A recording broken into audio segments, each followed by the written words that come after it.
Do, do, do, do, do, do. On the shelf media.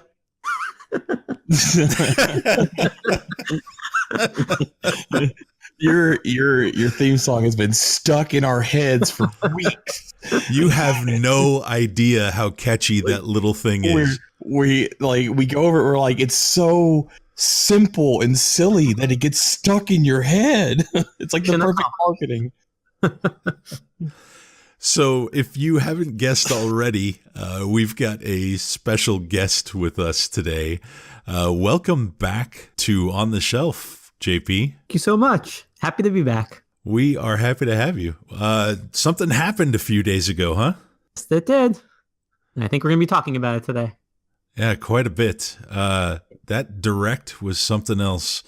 I know that I had very deep and visceral emotions at certain points about it. Cyrix, what about you? It started off with a gigantic bang. It had me on the edge of my seat for the beginning. It lulled a little bit in the middle for me, and then it ended with a very strong outing. JP? Yeah, I would say the same thing. It started off, and we were talking just a little bit before, but the 16-bit Super Mario World music brings back that nostalgia. And then they went into that, and then same thing, like in the middle, there were some highs and mediums for me, but we'll talk about that were in the direct, just amazing. And I mean, it's definitely the way that you end a direct. Absolutely. At least the first one of the year. Yeah, that opening Super Mario Maker 2 first game, unbelievable. And they opened up with the joke about how there was no slopes in the first one too. They addressed a grievance right out of the gate with it. I couldn't. I guess I have an opinion about slopes for this. I think they're great. I think that maybe that got a little bit overblown during the first one, but I'm still super happy to see them. So it's not that I didn't want them or anything. I just think that people kind of made a bigger deal about them than they should have. I mean, the slopes didn't really bother me in the first one, but they have added some really neat stuff, especially the stuff from the Super Mario 3D World. Mm-hmm. That I think is going to be. I mean, on top of slopes, they added the sun, which I thought was Angry Sun, really good. The Angry Sun, but they added cat suit and clear tubes and all kinds of neat stuff. I'm looking forward to that. What you guys give me your like top 3 things out of the stuff you saw? What's your favorite 3 things for Mario Maker? Yeah, that it exists is number 1. We all speculated that Mario Maker would eventually make its way to Switch, but now that it's officially announced, I'm super excited about that. But after that, I'm real happy with the addition of the cat suit, because that adds some things that we can do in levels. It adds a little bit of, a lot of level design is built around the different abilities that Mario has, and adding the cat suit gives you a whole nother group of design choices you can make. And then I also like the fact that you can do the directional piranha plants, like the ones that come out and then go like around stuff and then go back in. Like I like that. I think that's going to be really neat when it comes to level design too. I'm looking forward to playing those levels. Good choices. JP? For me, I have to admit I wasn't a big player of the first one, so all of this is really new to me, but same thing. I love the addition of some of the other Super Mario games that are in it. You'd have to correct me if I'm wrong, but was Luigi an option in the first one? He was not. Not no, at least not. Yeah, not in 99.999% of the way. I think wasn't there a costume for it or something? Yeah, there may have been. I mean, there was costumes for all kinds of stuff, like Mega Man and Blaster Master. And just a random car. So there was probably ways to play him, but did we see what he's being utilized as in Super Mario Maker 2? No, it's all just hints and pictures. There wasn't actual gameplay shown of him. Yeah, I know the final still picture was Mario and Luigi wearing the hard hats building levels. So holding a little cat suit Luigi, by the way. Yeah. All right. Was it the cat suit? I see a frog suit though that Mario's holding. I think that's still the Luigi catsuit, isn't it? Was it? Okay. I don't know. On my screen. It could be. It could go either way. Now that you mention, I'm not really sure. And I think the other thing is that, they didn't talk about it, but I just can't wait for the community around this game. Oh, absolutely. There's going to be a bunch of levels that are going to get super creative. We're going to do all kinds of things. I want to tell you my 3 favorite things here, and then we could talk a little bit more about the community. I'm hoping you can rotate the tornado guys. I don't even know what they're called. I don't even know that those are known enemies, but the little guys that were blowing the tornadoes, if you could like turn them sideways and somehow make it so that it pushes you away from something, that would be neat. I also thought that it was super cool. I don't know if you noticed this, but in the scene where they had the clown car and firing the fire against Bowser, he was on a red Yoshi, and red Yoshi was shooting fire, which is new. I noticed that. Yeah, that's something that was not in the original Mario Maker. And then I think the other thing that was really cool that I did not realize this that much during the first watch. In fact, I don't even think I realized it during the second watch. They added desert, night. They added a snow or ice level. There were new themes that we did not see to those, not just the versions of the games, but the actual level themes were added. The one or what they still haven't shown us, right? This is just a tease. It comes out in June, but I have to believe that something from Super Mario Odyssey is going to make its way into it. Oh, that would be great, wouldn't it? I just want to see Cappy. I think that'd be awesome. Oh, I couldn't even imagine what you would make with a Cappy level. The things you could do with that. Keep in mind that when you're doing, they'd have to design it a little bit different if they put Cappy in there, because Super Mario Maker is 2D platforming. So adding in 3D, I mean, obviously they're able to do it because they're adding in the 3D Mario 3D World stuff with the cat suit and all that. But if they throw in a Cappy, you're going to be restricted to a lot of from a lot of the things that Cappy is capable of doing in a 3D world. It's going to be restricted down to a 2D world. So I don't know. Well, there were 2D sections, and I don't mean like the old school 2D sections, but there was like forced 2D portions in both World and Odyssey. So it can work. I mean, you're definitely right. You have limitations on some of the things you can do, but man, I have some faith in this. I think this could work. Yeah. Just see him as like a platform to jump as opposed to hitting a shell off a wall. And I've seen those in a lot of the custom levels, but just having Cappy as an option to make your way through that. You could take over another like enemy or character. I just think that'd be awesome, even in the 2D. I agree. There's so much promise, right? And like you said, the stuff they haven't shown, imagine all the things that we don't know yet. I have a feeling this is one of those games where they're going to start teasing things out little by little. So I think we're in for a treat. Yeah. And then they can also embrace the meme and bring in Bowsette and Boozette.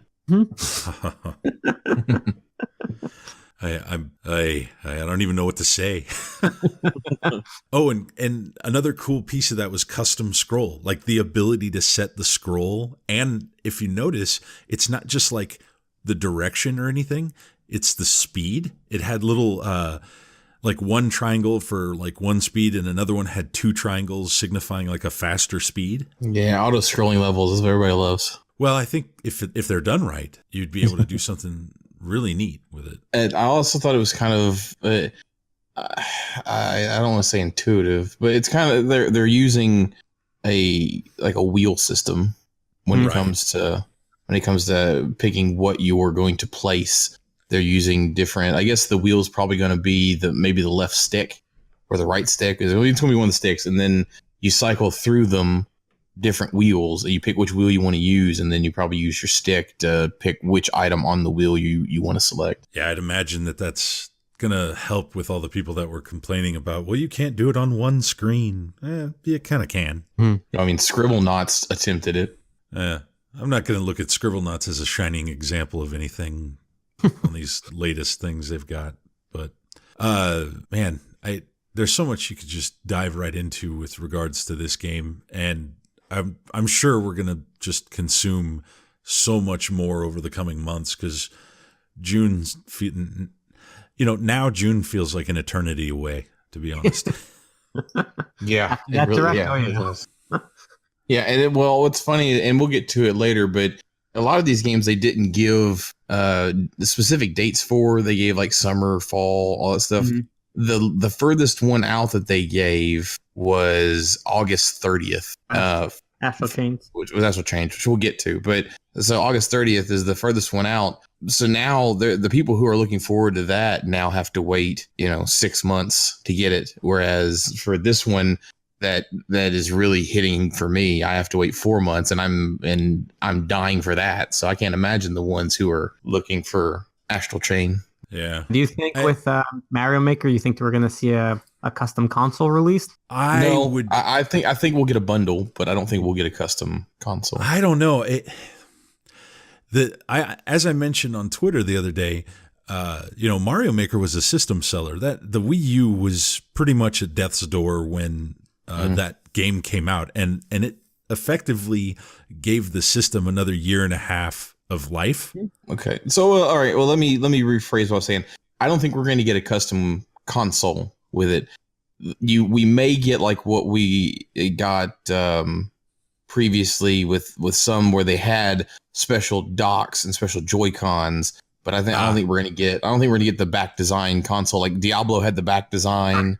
So I don't think we're getting that. But I think it'd be kind of neat to get like a maybe a brown brick Joy-Con for one side, and then like a yellow coin box for the other one. I think that'd be kind of neat. The Mario Maker color yellow. Mm-hmm. Like with the game itself, it came with an art book. I think the first printing of them. Yeah, I got that. And then you get the pre-order bonus could be a hard hat, a Mario hard hat. I'd do that. I'd go for that. That would be awesome. I would wear it while I played Mario Maker on stream. Yep, I would. Yeah, I guess I'd be forced to face reveal and use a cam if that would, or just have the camera focused right on the hat. Just on the hat. We don't get to even see your eyes. It's just above the whole time. Yep. You could just have the top of your head at the very bottom of the screen. What about the other thing that I mentioned as a tweet? And I know you had a good response to this too, but what about if Nintendo, since the dock's supporting USB, what if it supported a USB mouse and you could use the mouse to build? I mean, I can see it being useful, but I mean, it'd be really hard because you'd have to. I mean, I guess if they supported like a wireless mouse, it'd be one thing, but right, the people are going to have a place to set the mouse down, so they're going to have like a table in front of them or to the side of them. Well, you're playing docked. I mean, you probably are, because that's the only time you'd use the mouse, right? Is if you were docked. But I'm not. But if I'm docked in front of my TV in my living room, I'm not going to lean forward to play with a mouse on my table. But like, I mean, I could see it working for some people, especially like when in my capture setup, I am sitting at my computer desk. So I could see that working out.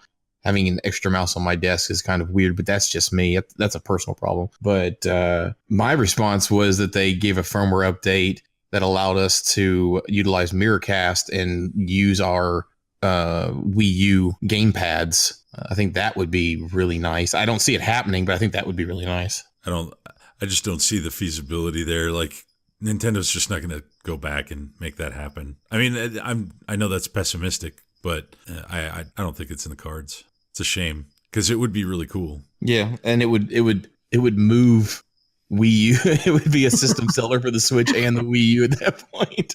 People would go out and buy get a bunch of people going out and finding those old Wii U's at their used game. But all of the sudden, there's a run on Wii U's. Nintendo could start selling just the game pads again on their website. Yeah, they'd charge you like $100 for it too, and people will pay it. Yeah, they probably would. Did you know? You may not have known.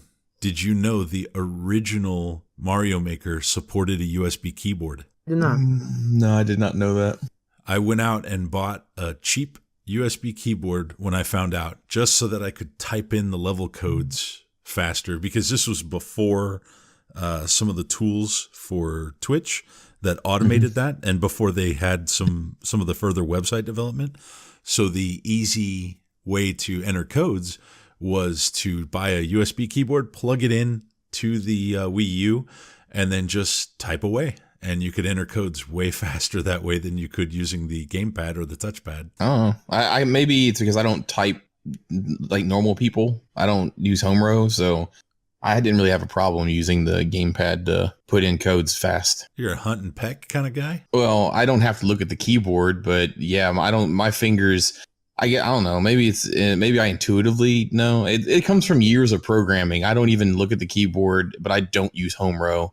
I use maybe 2 or 3 fingers on each hand, and that's pretty much how I type, but I'm pretty fast. They did make overseas a keyboard for the Switch that you could plug in the Joy-Cons on the left and right of it. Yes, that could be useful for some people. Yeah. The next game up was Marvel Ultimate Alliance 3, The Black Order. Obviously, we knew about this already, but we got to see some new footage. And we knew about Marvel Ultimate Alliance 3. We didn't know the subtitle was The Black Order. We didn't? I don't think so. If I didn't, maybe you guys did. I knew they focused on The Black Order. For some reason, I thought we knew the title, but Well, maybe it's just me. Coming in summer of 2019, just like you said, a bunch of these titles, we just know a season or that it's 2019. So this was one of those, summer of 2019. Are you looking forward to this? yes, I am. Yeah. I've been a big Marvel fan for a long time, so I'm happy to see that this is exclusively for the Switch and it's coming to the Switch. The only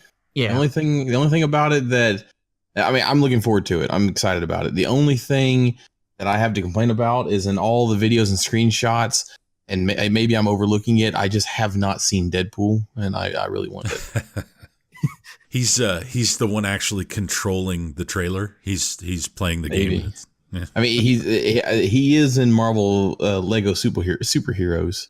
Surely he'll make it to Ultimate Alliance. Also, I'm whoever's sure. yeah, I mean, I don't know. I don't think they revealed how many characters there's going to be playable or assisting, but I also have to imagine that this is one of those games where you could have free DLCs later on to support upcoming movies or new tie-ins or whatnot. Yeah, they announced Guardians, Avengers, Defenders, X-Men, and they said and more, and they showed Venom.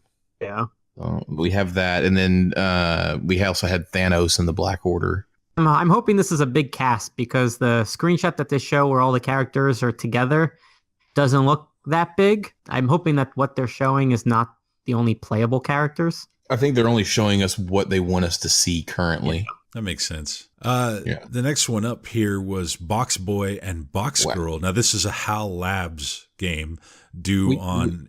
Whoa! We didn't even discuss the fact that Marvel Ultimate Alliance has TV mode and up to 4 local systems and online play. Well, if you had that to say, let's say it. You just moved on over. So we have, you've got, they've announced Captain Marvel already. Also, I forgot to mention that. But they have TV mode, local Wi-Fi up to 4 systems, and then online play, and a special zoomed-in camera that's supposed to make it easier to play with. So they had all that. Yeah, let's throw that out there. Well, I mean, what do you think about that? I mean, I'm looking forward to the game, but imagine the community is actually going to be able to play this online together. Yeah, I think this is a great game to play with friends. It looks like it's going to be, online at probably 4 players at once also. But still, I mean, It's like Diablo, right? It's Marvel version and lots of customization, and I think it's going to be fun. Yeah.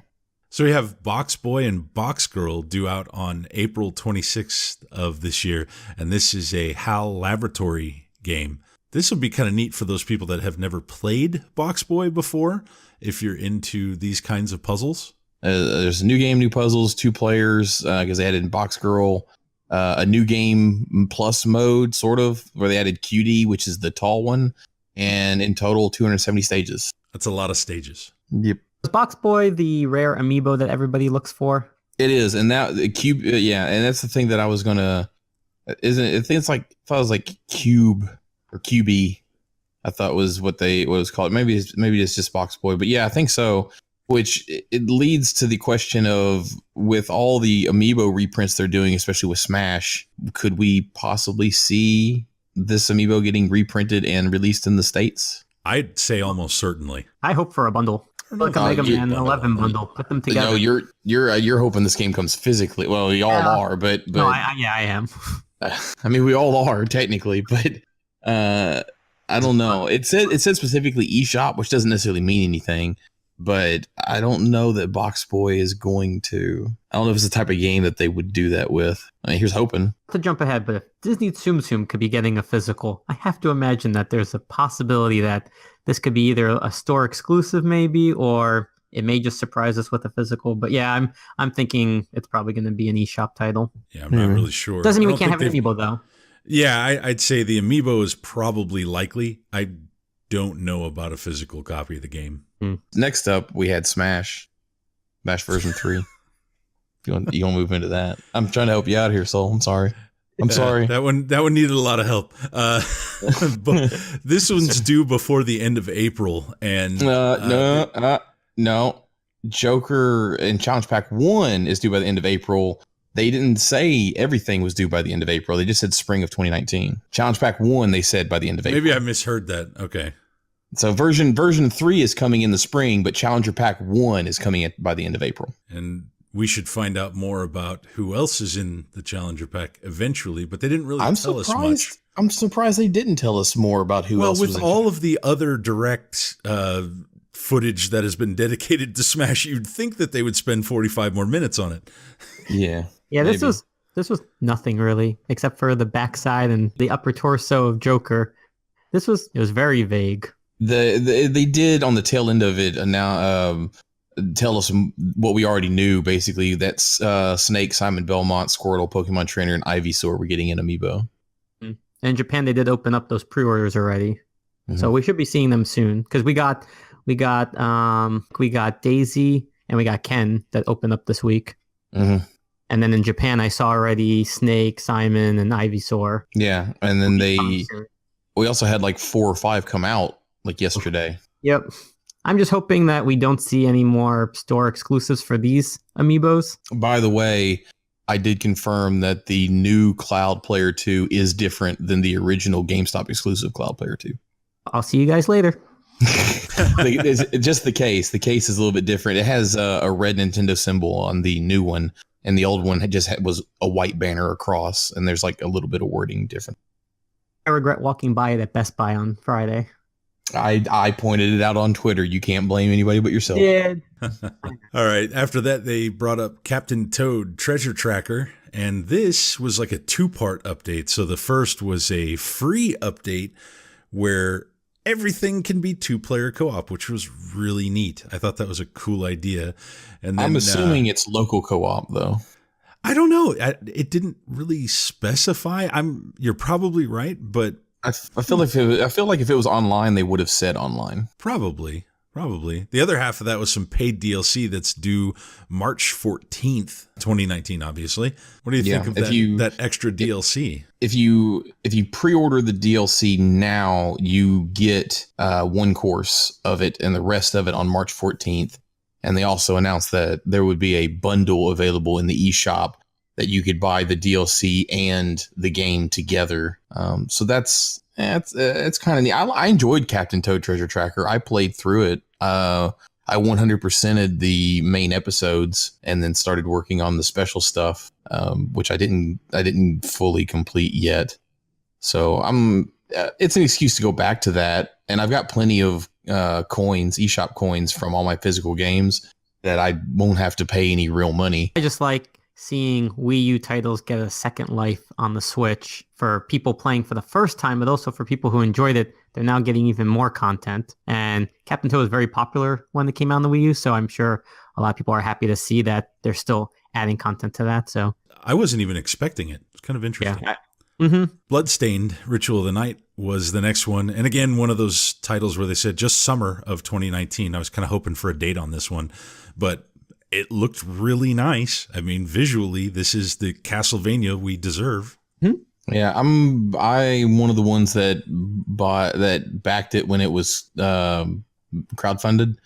So I'm looking forward to see what the difference between the physical version that you get from that and the physical version from the retail is going to be. Because I did see 505 Games name tacked onto it, so I'm assuming they're handling the physical publication. So we'll see how that goes. The game looks great though. Learning enemy skills, gravity bending looks great. Visually outstanding. I agree. Definitely. Dragon Quest Builders 2 was up next. This one is due July 12th of 2019, so we've got a date for that. Now, this one is already out in Japan, if I am not mistaken, and I was not a fan of the first game. How about you, JP? What do you think? Yeah, those type of games haven't always been my day one playing genre, but I do like the Dragon Quest series. I probably play a little bit more of Dragon Quest Builders 2. I'm looking forward to it. I love Dragon Quest Builders 1, and the fact they're adding local and online co-op for 4 players, and a bunch of different other things like first-person mode and underwater stuff is really good. And then the people who own the original game are getting additional content where they can craft legendary outfits and the Dragon Lord throne. So that's a nice little throw in. I'm looking forward to it. I enjoyed the first one. I didn't buy it at launch, but after like a week or so and I saw people playing it, I had to go out and buy it. Yeah, I did notice, though, it does look like a visual improvement over the first. Mm-hmm. Yeah, it looks like it's a little bit smoother. Just like to see Square Enix on the Switch. So anything they want to bring over, I'm okay with them showing support. Right after that, we had more Dragon Quest. They brought out Dragon Quest XI-S, Echoes of an Elusive Age Definitive Edition, with a very broad timeline of this fall. But I would say that there's going to be a pretty large contingency of people that are looking forward to this coming over in English, which is kind of, I guess it's a little surprising that we're seeing this far out. I could have sworn that this was, Cyrix and I were talking about this right before, I could have sworn that this had some sort of basic announcement for the Switch before the Switch ever even launched. Before it even launched? Yeah, I don't recall. Oh, I could have sworn they talked about Dragon Quest XI-S or 11 coming to the Switch in North America back like before the launch date or during some of the early trailer stuff. I thought it was talked about when it came out, but I didn't think before, but I could have missed that. I kind of feel like if 11 was talked about before, we would have gotten a localization of 10 since 10 came out in Japan. And there's still talk that they may want to do 10 in the US. There's some stuff being added to the which version as well. That's going to be kind of nice. The new stories for each cast member, English, Japanese voiceover, and then switching between the 16-bit and new graphics, and then the new and original soundtracks. It's definitely going to be nice.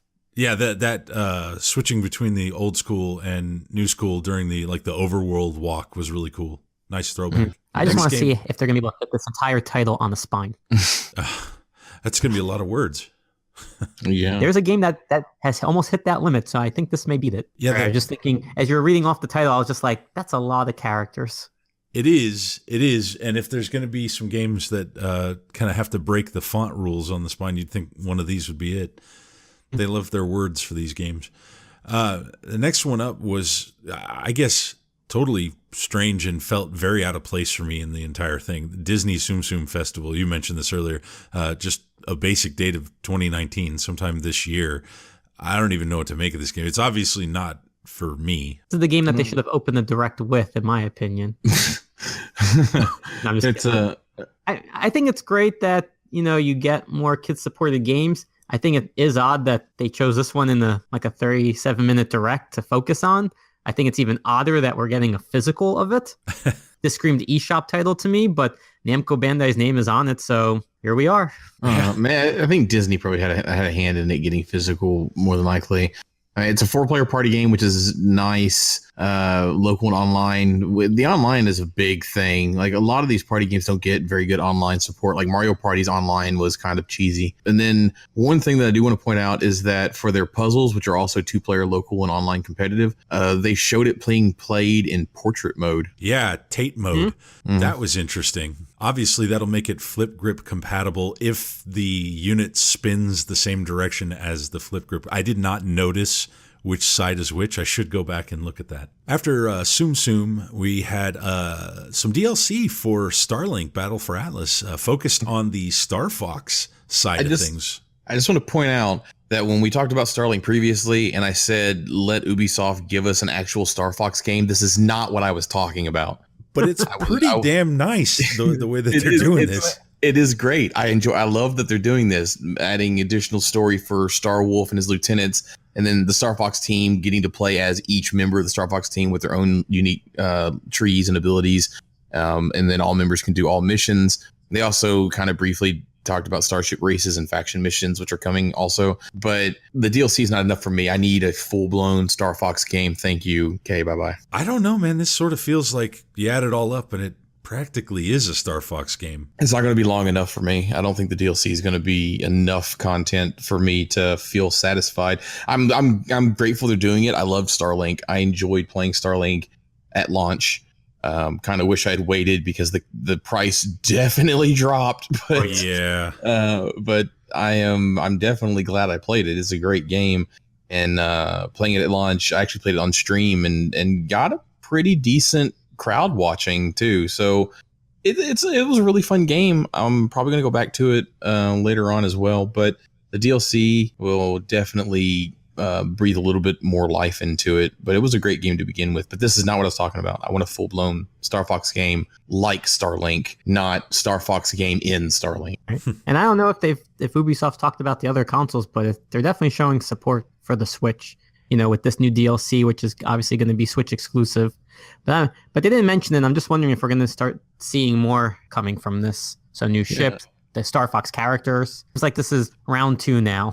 Yeah, I'd say the reason why the Starship races and faction missions weren't really discussed in the Direct is probably because those are coming to all platforms, and they focused on the Star Fox stuff because that is probably only going to be Nintendo. Yeah, I couldn't imagine that particular content hitting the other consoles. Yeah. After that, we got kind of a double dose here of Rune Factory. They started off with Rune Factory 4 Special later this year. I'm not a Rune Factory guy. Do you guys get excited about Rune Factory? Oh, I'm sorry. I mean, I know people who do. Yeah. Well, yeah, I think we all do. Yeah, and it's a remaster of 4. The game reminds me a lot of Stardew. Like it's like Stardew mixed with a visual novel. Like the way the text pops up on the screen. This is what it reminds me of. It's very Stardew-esque with visual novel. I don't know that I'm really going to be that into it. I think for me, farming has just never been one of those simulator type games that I've had fun playing. I'm not saying they're bad. Obviously, there's big followings for Harvest Moon, Stardew Valley, and now this mixed with some other elements, but kind of always avoided them. It's never been my go-to game. Well, if you need somebody to play your copy of Stardew Valley that you got in, just let me know and I'll take care of it. Over to you. Yeah. He'll be happy to kind of babysit that for you. Yeah, it's like it's both ours. Just keep it at my house. Then right after that, they announced Rune Factory 5 is in development. That's as far as we got. You want to talk about vague announcement? That's all we got. We got the text on the screen, and then the term in development was said. Hey, they have at least they've done something. They made a logo. Yep. And it's Xseed, so. Oh well, that's true. That's true. Me too. Just me being the big physical kind of guy, I just like seeing Xseed's name on the game because it always gives me hope. They released Shantae, so I'm really hoping that this is another one of those games that we may see a nice physical for. And I know we've been reaching out to their PR team and they've kind of been hinting at it or not outright saying no. So I could definitely see this coming physically. Whoa. You're a physical collector? Like that's bigger news than the Direct, man. Wow. I have 5 whole games. Wow. He has 5s of games. Yeah, I was like, you have 5s games. Yeah, 5s of games. I'm excited about the next one though. Yes, Oninaki. Now this is. It says Square Enix on the screen, but we all know that this is made by Tokyo RPG Factory. At the last screen of this section of the Direct, at the bottom in the fine print, it did say little Tokyo tiny RPG text. Factory. Yep, little tiny text. Summer of 2019, no specific date. But I got to tell you, visually, this seems like it's going to be an improvement over what we've already seen out of I Am Setsuna and Lost Sphere. The character design is not using the same kind of model as they've gone with previously, like sprites. It's not doing the sprite stuff. Yeah, really nice looking. I'm looking forward to this one. Yeah, the story line seems pretty good too. Preventing lost souls from becoming monsters. You power up each soul and you get to pick which one you're using. I really like that, and I love that Square Enix is giving Tokyo RPG Factory, more chances because. I enjoyed I Am Setsuna and Lost Sphere, but a lot of people didn't. So I'm just glad that Tokyo RPG Factory still has the support of Square Enix. Yeah. I do hope that this gets a physical and that it's an actual retail physical and not Square Enix exclusive because Lost Sphere was a mess. Yeah. A little bit. I think that's the problem that we have here. Is we get exclusives, but overseas it's widely available. Yeah, like I Am Setsuna got a wide release, SEA and Japan. and we got nothing on that. Yep. We were That was sort the of first lucky to import get game, Lost though. Sphere. It was.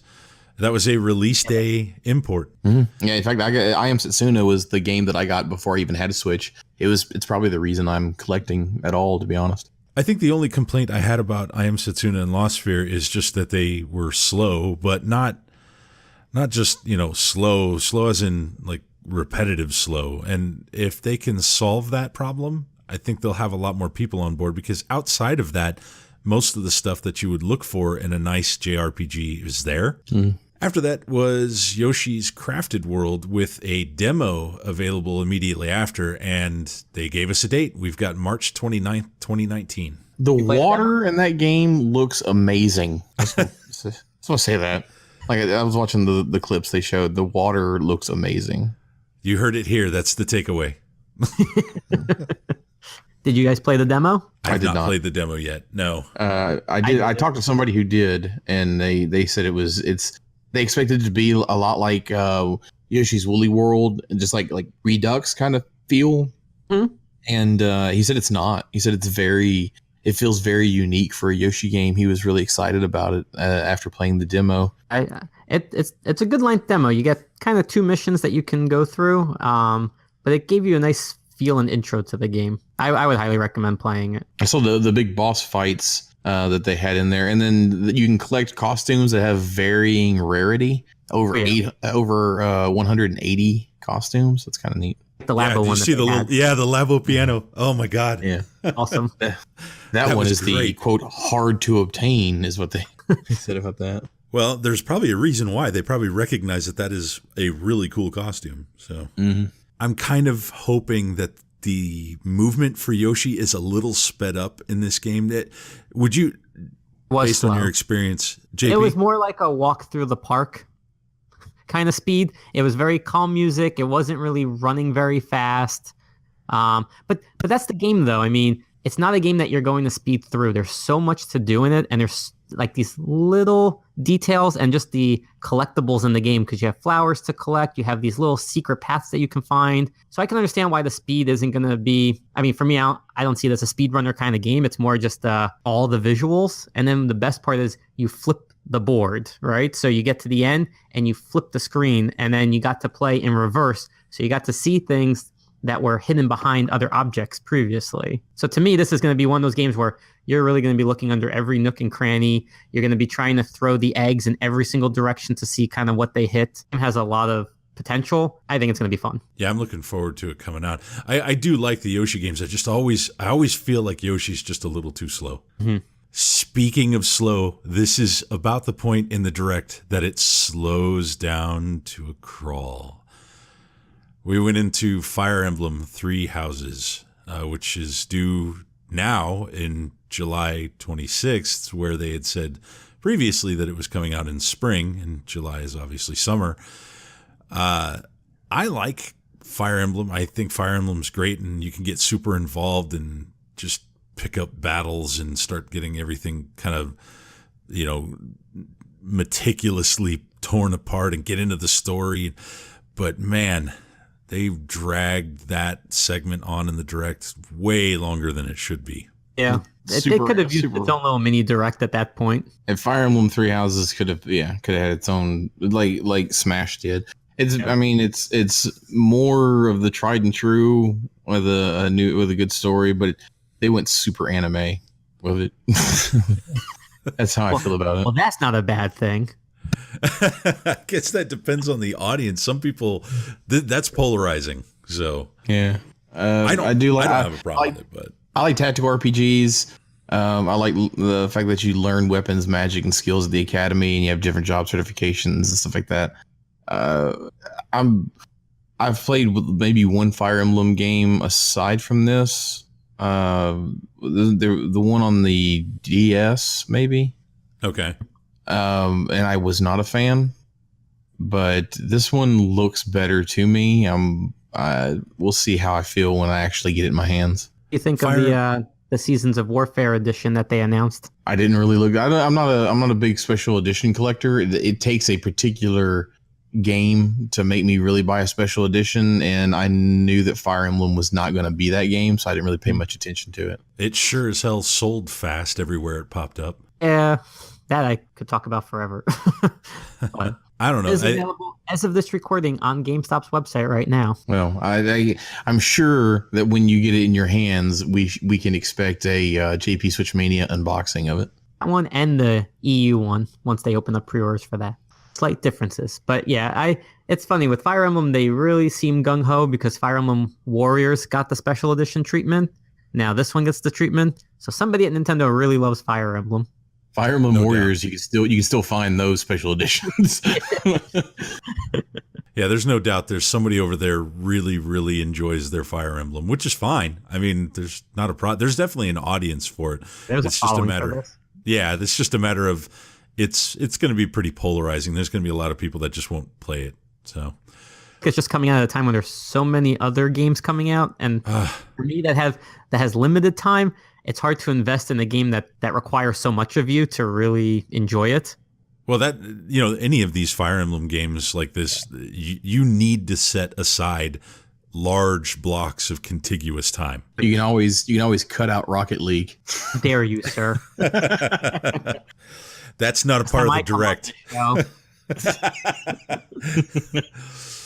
You could battle him and see who wins a match, and then take it to that. So, speaking of matches, light one on fire and just set this whole thing ablaze with Tetris 99. This game released immediate. No, this is come on. This is incredibly good. This is Battle Royale Tetris, and I'm not saying I'm a fan of Battle Royale, but I am saying I am a fan of Tetris Battle Royale.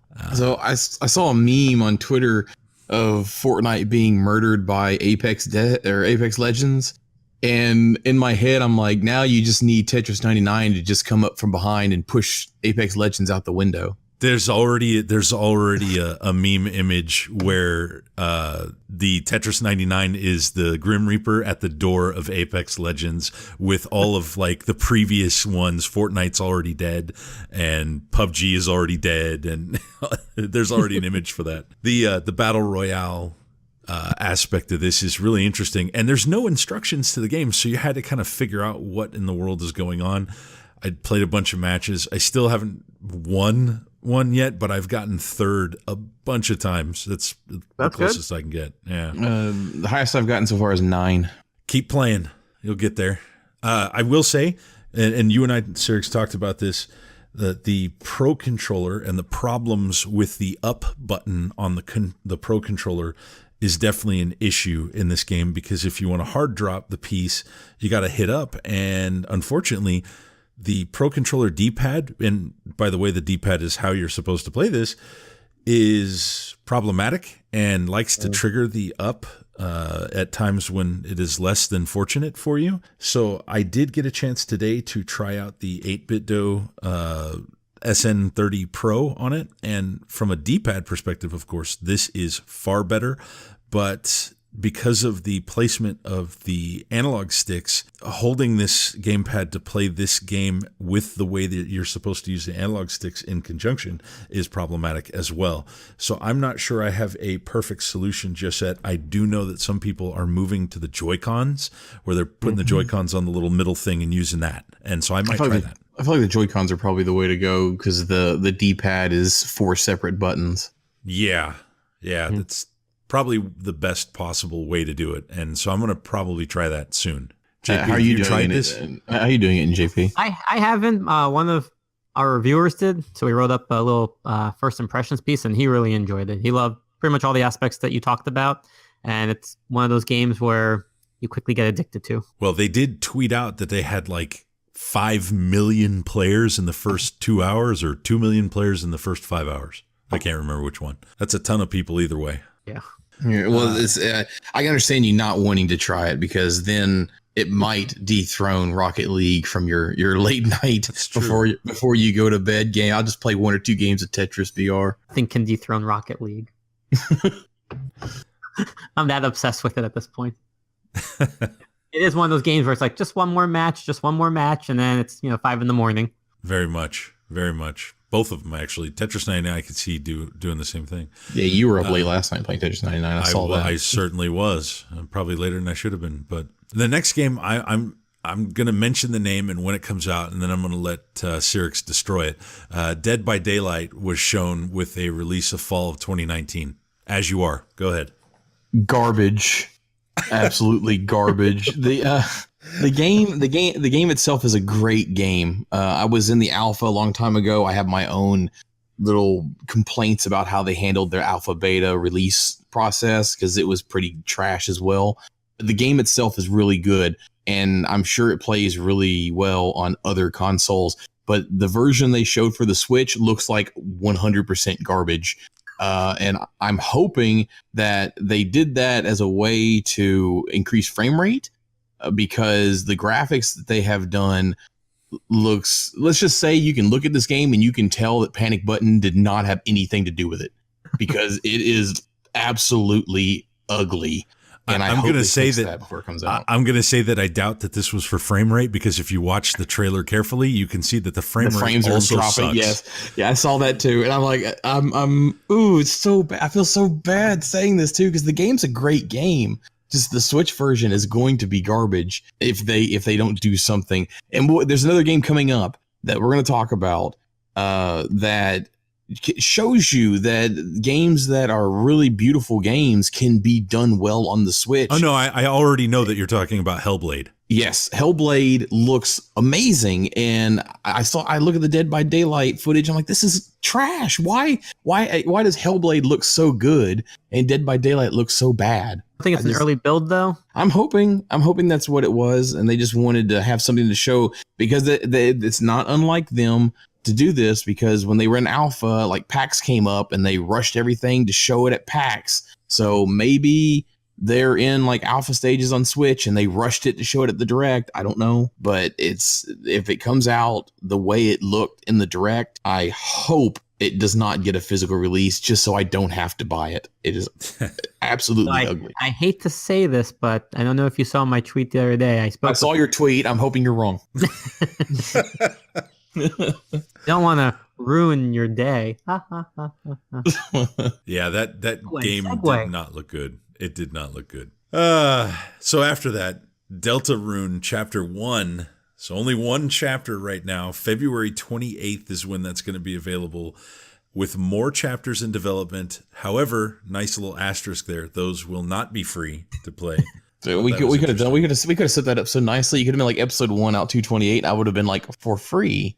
And you're like, new episodes coming later, and I would have been like, not free. I gave you that rune segue. I'm just saying. Yeah, look at that. He's trying to help you out. I didn't catch that one. I probably thought, I was like, why am I saying that? There wasn't anything shown for this. It was a funny. Well, now wait a minute. There was something shown. It was a bunch of dogs. It was. Yeah, I will say it was a funny, spoiler-free trailer that they even said at the end. There's not that many dogs in this game. So there wasn't really much shown, but they didn't have to be. I mean, most people know about Deltarune. The sound effects are very much Undertale like sound effects. Gameplay is very much like Undertale. So the game's good. I'm not going to say anything bad about it. Toby makes good games so far. And just for those that haven't put this together, even though I think that most people have, Deltarune is an ambigram. No, not ambigram. Anagram. Anagram. Thank you. It's an anagram of Undertale. So you're gonna start another Discord fight if you're not careful. I didn't mean to say. That's why I asked. I said this isn't the right word. It's got to be a different word. But I don't know how much more can really be said about that particular entry. JP, do you have anything to add on that? No, I don't. Not this time. I mean, I downloaded Chapter 1, so it's on my Switch ready to play on when it comes out. But yeah, right after that was Daemon X Machina, the demo available immediately after. Now I have downloaded this. I have not I have not played it myself yet, but I want to. I just haven't had time because I've been working on this stuff. But summer 2019 is when we expect the game. The only thing I've heard so far from one person was that the controls were maybe a little clunky, but they said in the trailer or in the clip that they're looking for feedback. They want feedback. They're going to send out some surveys. And that tells me that they're going to be listening and they're going to make some tweaks. They're not done yet. And hopefully by the time things come out, anything that people do find like that, they can smooth over. Well, I thought they said they had custom controls in the demo. Is it custom? I thought I heard him say that. Having played through the 4 missions, it shows a lot of promise. I mean, I know you mentioned you didn't play on Cyrix. I don't know if you tried it yet. No, I mean, I'm a huge fan of the Armor Core series, which a lot of these guys are from, and it looks a lot like Armor Core, so I'm looking forward to it, but I haven't played the demo. The controls were a little janky. You know, we also had a reviewer do a first impressions, and I think his thoughts on it were the same as mine, but there's a lot in the prototype mission demo to begin with, because you start off customizing your character, and it is limited in your choices, but it's hair, it's color, it's tattoos, it's your armor, it's the different pieces of your armor with different color combinations. Then it's your armored mech you can customize as well. And then throughout the entire game, you're customizing it with weapons and helmets and pieces of your body that you pick up from like fallen enemies. So there's a lot to do in the game. The controls were a little clunky, a little janky, but I mean, I thought it moved fairly fast, and I only played it on handheld, so I'm sure it looks a lot nicer, docked. But I have to say, I mean, a lot of promise to it, and I'm looking forward to it. I mean, it's weird. I don't know if anyone else can comment, whoever else played this, but the demo didn't really end. You finish your 4th mission, and you kind of go back to your hangar where your mech is, and then that's it. Well, I mean, this is a demo, so yeah. They probably threw something together. You finish the demo, and then you get to watch, the trailer. It says it's coming out, and then you go back to the main menu. So there is like an end to it. The other thing with the demo is they didn't really explain a lot, because there's one part where you can jump out of your mech, but they don't really explain what to do after that. So you kind of have a weapon that you can use, but I have no idea how to go back into another one. So I'm just running around as these, big things are flying over my heads, and I'm just like, don't die. Other than that, I highly recommend downloading it. And I think they did say it's for a limited time. So, if you want to try it, just download it. Anything to add, Cyrix? No, I like I said, I didn't play it. I'm looking forward to it. They're doing some feedback outreach where they're going to email people who played. It seems like I heard they were going to provide additional missions down the road to the people they reach out to for additional feedback. But yes, maybe I'm mishearing something. Yeah. No, that's what they said. So then. I mean, we're going to learn more as the days come about this game. I'm looking forward to it. I think it's going to be good. I agree. Grid Autosport was next, and that is summer of 2019. It's like a realistic type gaming, racing game. Auto adapts to your driving capability, supposedly, in the game. I'm not really looking forward to this. I think we've got plenty of racing games on the Switch already. I don't think we have a good realistic simulator. So I think Grid is going to be... I played Grid on PC. So I think, and this comes with all the DLC, which is 100 cars, 100 circuits, online and local, split screen, race, demolition derby. I think it's going to be welcome by people who enjoy actual racing sims, because I enjoyed Gear Club Unlimited, but it's not realistic in any sense. I don't know if the Switch is a good platform for realistic racing or not. I can't make up my mind on that, just because the capabilities of the system don't lend itself well to that type of thing. But at the same time, there's definitely people that want that. Yeah, I mean, there's people who still have the original Gran Turismo on the PlayStation, or Gran Turismo 2 specifically. So the Switch is for everybody, so therefore everybody should have a game on the Switch. It's a good way to look at it. Who says it's for everybody? It's for everybody who doesn't enjoy adventure games that star a kid and his troll friend. Yes, and there are no games on the Switch anyways. No, there's not. We need more games on the Switch. Yeah. Right after this is what we talked about earlier, Hellblade, Senua's Sacrifice. Also, this was another generic spring of 2019, which that's a lot sooner than it feels. It's, as we're talking about this, it's February. So spring's just around the corner. And yeah, this trailer looked great. It looked like a fantastic version of this. I'm hoping that's actual footage from the Switch. I have no reason to believe otherwise. I don't see why they would put any other footage up there from that. But yeah, looked amazing. Yeah, in my notes here, you're surprised we're getting it? Is that what you said? Yeah, I never thought we'd see it on the Switch. Well, in my notes here, I have Hellblade, Senua's Sacrifice, Spring, and the only thing below that I have written is looks great, and then in parentheses, way better than Dead by Daylight. which we have definitely covered. Yeah. No, I mean, the trailer itself says it. This is an award-winning game with, huge amounts of praise from lots of different people. Yeah, the motion capture specifically, the main character, they won. Or they were nominated. I don't remember if they won or not. They were nominated for like a major award at the Video Game Awards at one point for this. Yeah, it's basically an acting award. It's not even just motion capture at that point. It's an acting award for the motion capture, which should tell you something. I mean, the main character is going to be very expressive, and I'm just hoping that comes across on the Switch. And from all of what I could see, it will. They sort of jam through a bunch of games quickly here. I don't think any of these, except for maybe one, was any sort of surprise. And even then, we had learned about it shortly before or maybe during the direct or something. We sort of knew that it was potentially coming.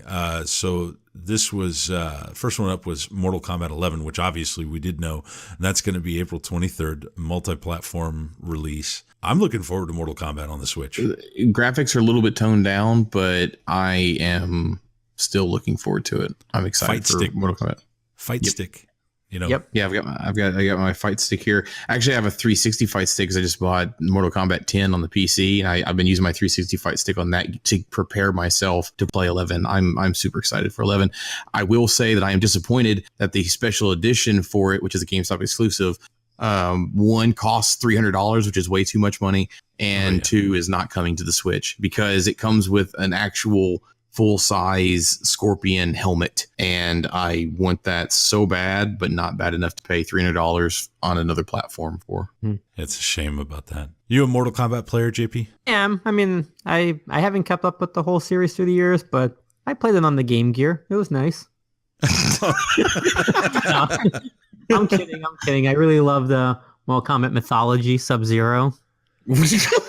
Wow. He's lining them up here. Ladies and gentlemen, JP. How many jokes you got lined up? We don't have all night.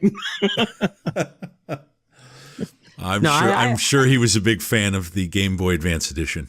Oh yeah. I mean, I will say, when they want to bring fighters over to the Switch, I'm all for that. I love the library that they're building with the different fighting games, from Dragon Ball to Street Fighter to Mortal Kombat. So I'm just happy to see that come over. And I'm just happy to see. I bet your fingers are crossed for Jump Force. I am. I mean, I bought it on the PS4, but oh my God, I would love to see it on the Switch. I don't want to go off topic too much. So after that, Unravel 2 was announced with a March 22nd date. And I think this is the one that we might have learned about just before the direct. I'm not happy about Unravel 2. Oh, why not? Because it's an EA game. Yeah. Fair enough. I don't like supporting EA. I haven't bought an EA game since Battlefield Bad Company 2. Well, here's the good news. I haven't bought it new. Let me put it that way. No, here's the good news for you. So far, this does not have a North American physical copy coming out. Yeah. So, all the screenshots I saw had PEGI rating on it. So that much I'm okay with because I don't have to worry about buying this game. It's bad enough to buy a sports title that's EA, and then bad enough that I have to buy an EA game. So I wait for secondary market just because I don't want to support EA as a company. Maybe someday they'll win me back, but right now it's the main reason I don't play Apex Legend at all, because I will not download Origin. I refuse. So Unravel, I mean, but don't get me wrong, Unravel 2 it looks great. It looks like it'd be a really fun game. It's just not one that I want to support. But that's a personal thing. It's my own personal thing. It's a personal problem. People can tell me I'm wrong all they want. It's just a personal thing. Obviously, it has a EU physical release, right? It has a date. It has the cover art. You can pre-order it at certain websites. We may still see a physical. No, I'm not saying it won't. I'm not saying it won't. I just so far it has no announcement for it, and I don't want to bring that down from the heavens above, so I'm not going to talk about it. Fair enough. Not only would I have to buy it, but you'll end up buying it twice. Shush. So after this, the world's greatest assassin game, Assassin's Creed 3 Remastered, due out May 21st, was shown. That was a if you joke. Can't tell, yeah, if you can't tell, I have a giant /S at the end of that. Yeah, my notes on this one literally say first note is worst one to port. Right. Well, I think this wasn't on Wii U or something. I think it was Black Flag was on Wii U, I think. Oh, was it Black Flag? And Black Flag would have been fine to bring over. 3 was on 360. I know this because that's where I played it. I'm sorry. My condolences. I hated 3. I hated the story. Well, Assassin's Creed for the most part. Assassin's Creed 3 and 4 Black Flag was on the Wii U. Okay, that's what I thought. Okay. That's what I thought. But here's the problem with only like an exception. It feels to me like the Assassin's Creed series just gets worse every time.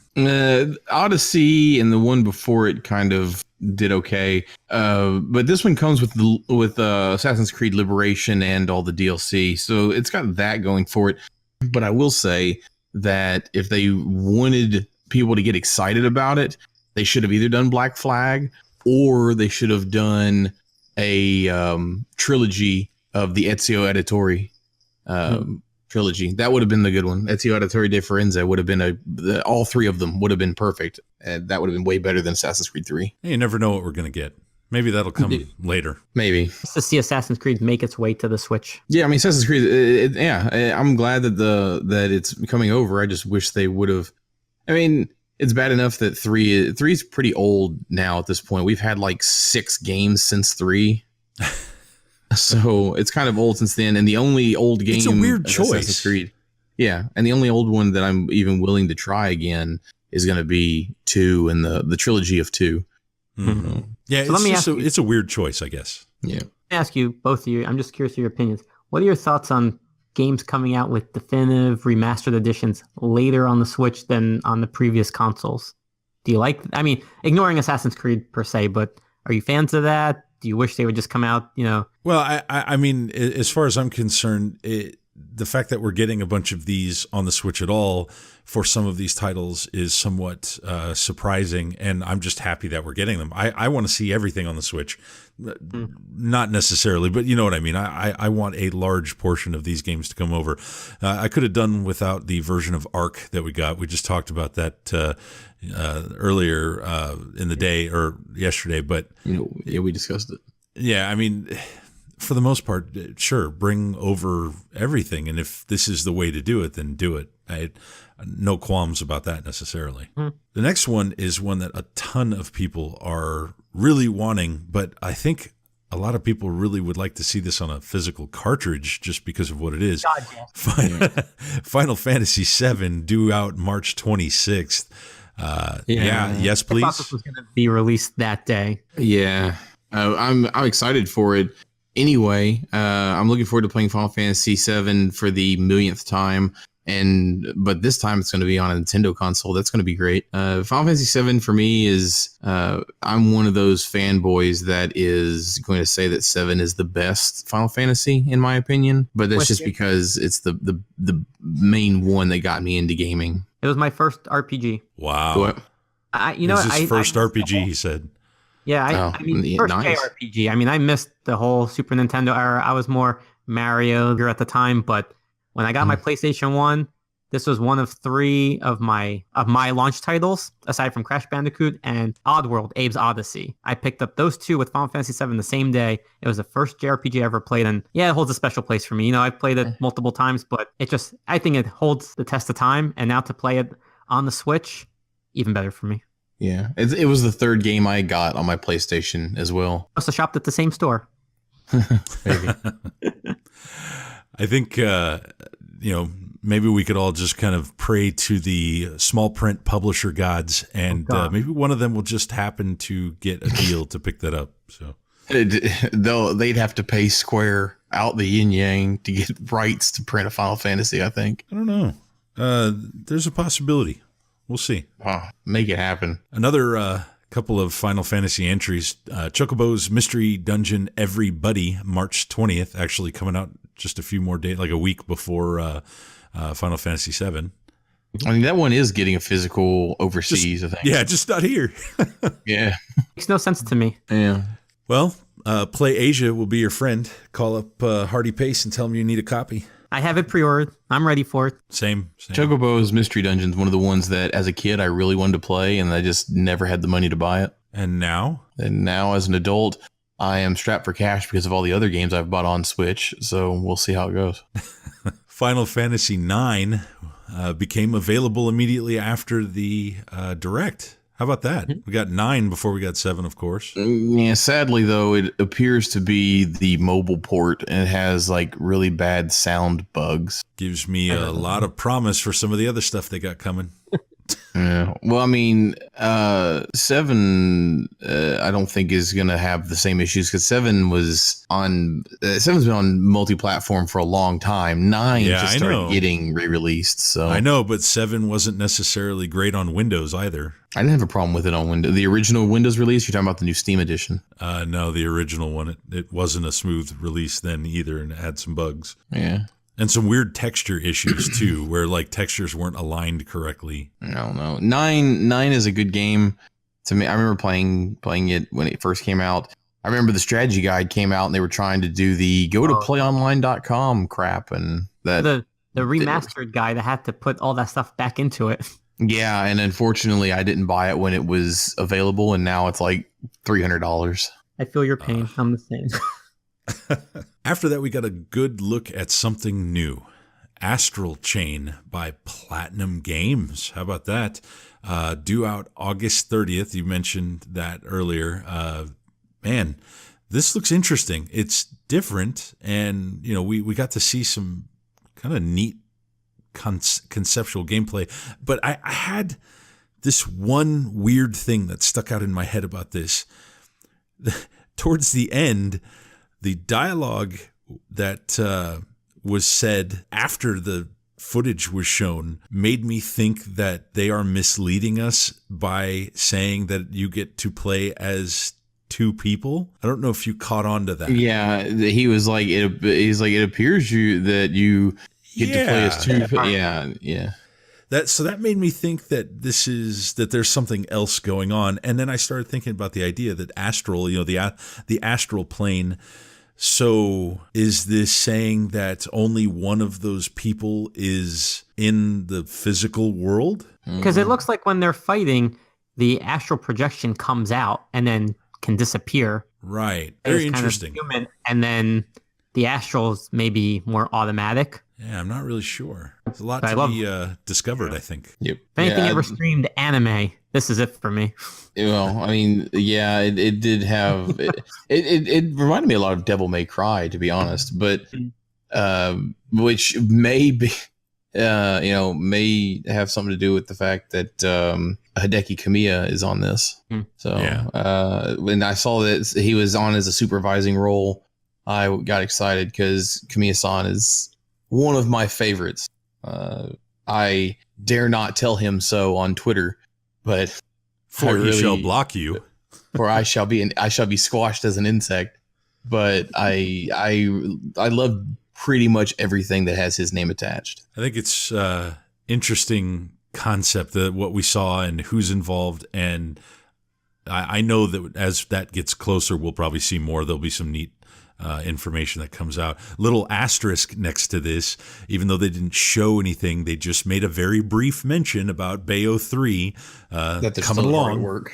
Yeah, that's about all we got. So all those poor souls that were hoping that we would get to see something, nope. I guess they had to say something because Astral Chain is Platinum Games. And they're like, how are they doing this when they're working on Bayonetta? Right? How dare they do something else? I know, right? I'm hoping we get a demo of this at some point. Maybe at E3 or at some point. Maybe. Well, that brings us to the end of the Direct. Oh, wait. There's more. JP, why don't you talk us through this? There's this game with water and a guy on a raft. It seemed okay. No, I'm just kidding. There's always been talks of a remaster for this, but we're obviously talking about Legend of Zelda: Link's Awakening that originally came out on the Game Boy and Game Boy Color with the DX version. And I actually like the cartoony look to it. I like the 2D play, so it kind of stays true to the original with that top-down view. And I mean, I don't want to talk too much about it, but I love that they throw in some of the Mario elements, if you noticed. So they had Goombas in there, they had Chomper. So it gives me it teases me to think, what else are they going to be throwing in there? Because I feel like they're just having a lot of fun with this release. And from the few minutes that they showed us, just a wonderful homage to the original. The Chomp and the Goombas were in the original game. They were. Yeah. Okay, well, shows what I know. So this is the original came out in 1993. I was 8 at the time, but I do remember playing it when I got into late elementary school into early junior high. I remember playing through the original game and really enjoying it. And then I remember in high school I played through the DX version and really enjoyed it. I actually own the DX version now. I bought it as an adult. It's probably one of my favorite Zelda games. I have played all the way through. I 100%ed it, got all the hearts and everything. I'm looking forward to playing the remaster. I'm hoping, I don't see why they wouldn't, but I'm hoping that the remaster is a remaster of the DX edition. So even if they don't add anything new to it besides the graphical upgrade, we do have the additional DX content, which was getting the different colored tunics. I can almost guarantee that will be in this version. I would say so. I think the reason why the DX added that, aside from to give people a reason to buy the game again, was because the addition of color, because of Game Boy Color, they needed to utilize that somehow, because the original was on the OG Game Boy, so you just had the monochrome, so people couldn't tell color apart, so they didn't have that portion. So I'm assuming that it's going to be in there. I'm looking forward to it. I will say that damn owl is back, and I'm not looking forward to that. Hopefully I can skip his dialogue, but yeah. The little animated, the hand-drawn animated sequence at the beginning to replace the old school version was kind of cool too. I love that. They showed Link on that raft doing his thing. So I thought that was neat. And then they kind of, do that pan out of the volcano with the egg at the top. And like, oh man, look at that. That's fantastic. It looks great. And this was Zelda before it zoomed in on Link, or they showed a little bit of the backside. I didn't hear the very beginning of that. Did you know it was Zelda? That's what he's asking. Yes. Yeah. I could tell from the sequence of the raft, like right before that. And it's like, oh dude, it's the opening shot.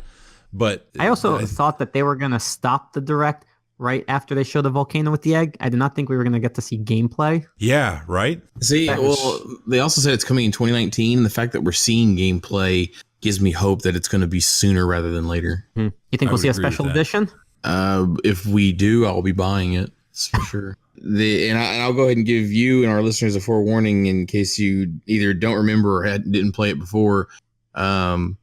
The owl, when you're talking to him, you can't just mash the button to speed through his dialogue, because at the end he asks, "Do you understand?" and it defaults to no. So if you just mash the button over and over again, he will just keep repeating everything he said over and over and over and over again. Well, the hope is that maybe on this version they've corrected fix that. Yeah, they defaulted to yes. I don't know. Man, this just looks so cool, though. The graphics, the way that they chose the style for this, I had some interesting thoughts during that whole thing about how it looked and what they were doing. And then on top of all of that, I recognized that the logo style was similar to Breath of the Wild. I don't know if you caught that. Just beautiful looking thing. That was a hell of a shock. So let's go back to what we talked about at the very beginning, the idea of what happened at the very beginning of this direct and what happened at the very end of this direct. And there was a ton of good stuff in the middle of it. And there was a few things that were slow, but man, they opened with Mario and ended with Zelda. I just realized that. That's crazy, right? I mean, that's just basically 2017 all over again, but backwards. They didn't need Pokemon. Man. Anybody who thinks that this is going to be a slow year for Switch, better be looking out. I mean, we didn't even touch a number of other properties that could have been talked about in this whole direct, and I still think this was an A+ direct. I don't know that I think it's better than the last one we all covered, but it is definitely a top tier direct for me. To me, it just really shows Nintendo is serious. Not that they weren't before, but you have M-rated titles. You have AAA titles that you didn't think would be coming over. Fire Emblem this year. I mean, there's so much that they haven't even touched upon that we probably won't even hear about till E3. And yeah, watch out for your wallets. Oh yeah. So I was talking to Cyrix about this beforehand, and the last game you can maybe put into this category, but there was 8 new kind of brand new announced games, not just games coming to the Switch, but completely new games in this particular direct. You had Super Mario Maker 2, Box Boy and Box Girl, Disney Tsum Tsum Festival, Rune Factory 5, Oninaki, Tetris 99, Astral Chain, and then if you want to count this version of Legend of Zelda, you could count that potentially. It's kind of wild. That's a lot. 37 minutes. Yeah, not much time per game other than, the ones they spent some extra time to focus on, and then, that weird low where they spent way too much time on Fire Emblem Three Houses. But even so, I'm sure there was a bunch of people that enjoyed that and got a lot out of that.